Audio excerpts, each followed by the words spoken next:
नमस्कार, मैं शमशाद खान। आप देख रहे हैं इतिहास के पन्नों से। ब्रिटिश शासन के दौरान भारत में कई वायसराय आए, लेकिन कुछ की भूमिका भारतीय इतिहास में विशेष रूप से विवादास्पद भी रही। इनमें से एक था लॉर्ड कर्जन। उसे वायसरायों में से एक ऐसा था कि वे 1899 से 1905 तक भारत के वायसराय रहा और उसके कार्यकाल को प्रशासनिक सुधारों और साथ ही विभाजनकारी नीतियों के लिए जाना जाता रहा। उनकी नीतियां भारत के राष्ट्रीय आंदोलन को एक नई दिशा भी दे गई। लॉर्ड कर्जन का सबसे विवादास्पद निर्णय बंगाल का विभाजन था।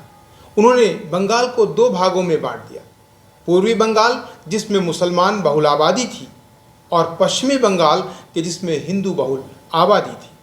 इसका कारण प्रशासनिक सुविधा बताया गया, लेकिन वास्तव में ये फूट डालो और राज करो की नीति का एक हिस्सा था। इस निर्णय का पूरे भारत में कड़ा विरोध हुआ और इसने स्वदेशी आंदोलन को रास्ता भी दिखा दिया। लॉर्ड कर्जन ने भारतीय ऐतिहासिक स्मारकों के संरक्षण की दिशा में भी काम किया।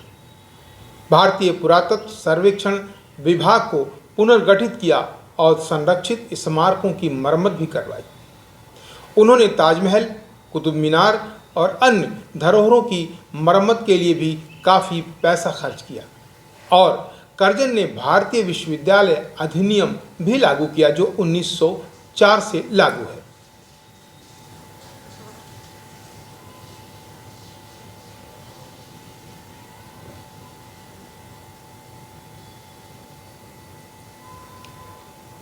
भारतीय विश्वविद्यालय अधिनियम 1904, इसका उद्देश्य विश्वविद्यालयों में शिक्षा की गुणवत्ता सुधारना था, लेकिन ये अधिनियम विश्वविद्यालय की स्वतंत्रता को सीमित करने वाला साबित हो गया।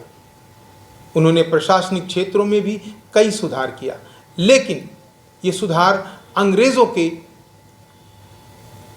हित में रहे। कर्जन ने रेलवे व्यवस्था को अधिक संगठित किया और माल ढुलाई पर ध्यान दिया। उन्होंने कुछ बंदरगाहों और नहरों के निर्माण भी कराए। बंगाल विभाजन के कारण कर्जन के खिलाफ पूरे भारत में अभूतपूर्व विरोध भी हुआ था। स्वदेशी आंदोलन, बहिष्कार आंदोलन और राष्ट्रीय शिक्षा आंदोलन की शुरुआत भी हुई थी। ये आंदोलन भारतीय स्वतंत्रता संग्राम में एक नए अध्याय को जोड़ता था। लॉर्ड कर्जन का कार्यकाल भारतीय इतिहास में मिश्रित प्रभाव छोड़ता है। एक और उन्होंने प्रशासनिक सुधार और सांस्कृतिक संरक्षण का प्रयास किया, वहीं दूसरी ओर उनकी विभाजनकारी नीति, विशेष रूप से बंगाल विभाजन, ने भारतीय जनता को उद्वेलित कर दिया। उनका कार्यकाल ये साबित करता है कि औपनिवेशिक सुधारों के पीछे सत्ता बनाए रखने की नीतियाँ छिपी होती हैं। लॉर्ड कर्जन ने अनजाने में भारतीय स्वतंत्रता संग्राम को गति देने का काम भी कर दिया।